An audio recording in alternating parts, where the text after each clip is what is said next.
Karon mag-start og tutorial regarding sa pag gamit sa Yahoo Messenger, tapos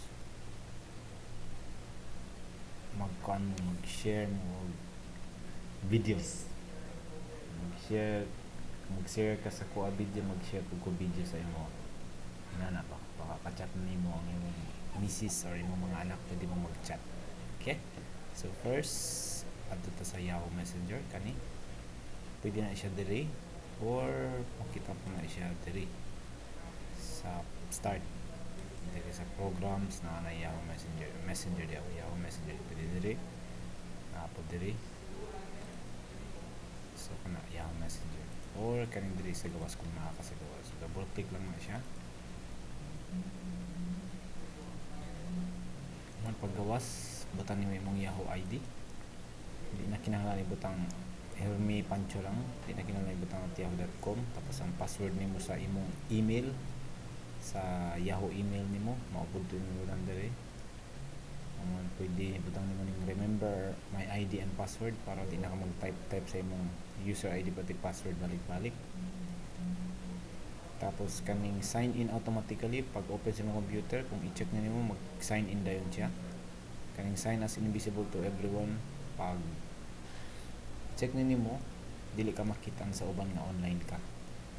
So depende sa imong gusto. Ako di ko gusto makita kami lang medyo mag-chat.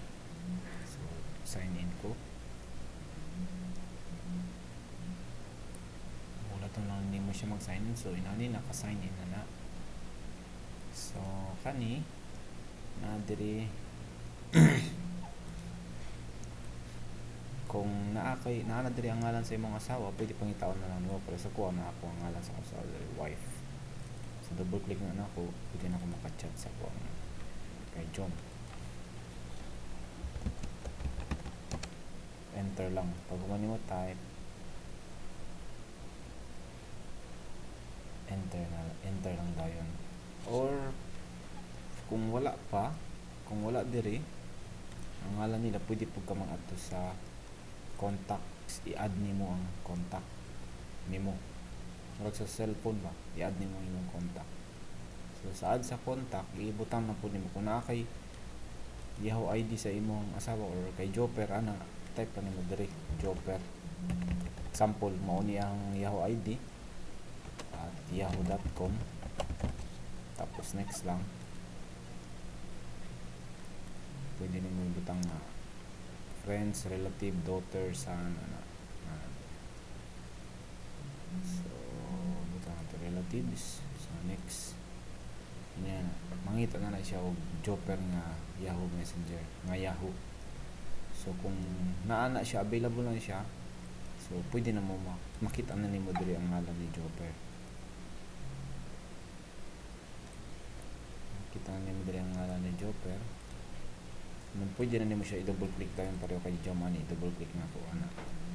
Pag kuman double click, kung gusto ka mag-share sa imong camera, ato lang ka diri sa action, click nimo ang action, tapos invite to view my webcam.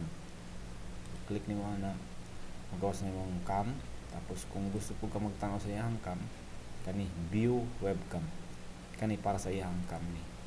So kani magawas ning pikas diri para sa ako, para kay Jom. So not available ang nakabutang kung dili niya i-share. So kinahanglan ino nimo siya share your cam. Type tapos enter. Tapos imo na po nimo to balik view webcam. Kung maura gyapon, pwede pud siya didto ang sa iyang part ang mag-share sa cam niya. Dili siya moadto pud invite to view my cam webcam. Ni view my cam para sa iya, kan invite to view para sa nimo cam. So meaning kung naa na nakabutang diha broadcasting 1 viewers, meaning na nay nagtan-aw sa imong cam. So kani karon nagtan-aw sa kuang cam si Jumlin. So ko sa cam pud niya tanaw ko. So kana lang anay, kung unsa man explore lang nimo ni, kung gusto niyo mag-chat ta pwede ta mag-chat diri. I-share di ita ko ang imong ngalan, Hermi Pancho ko to. So ito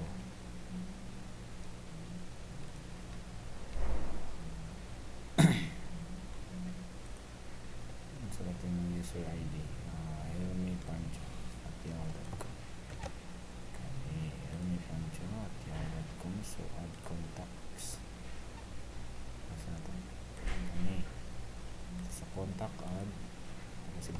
rmipancho@yahoo.com.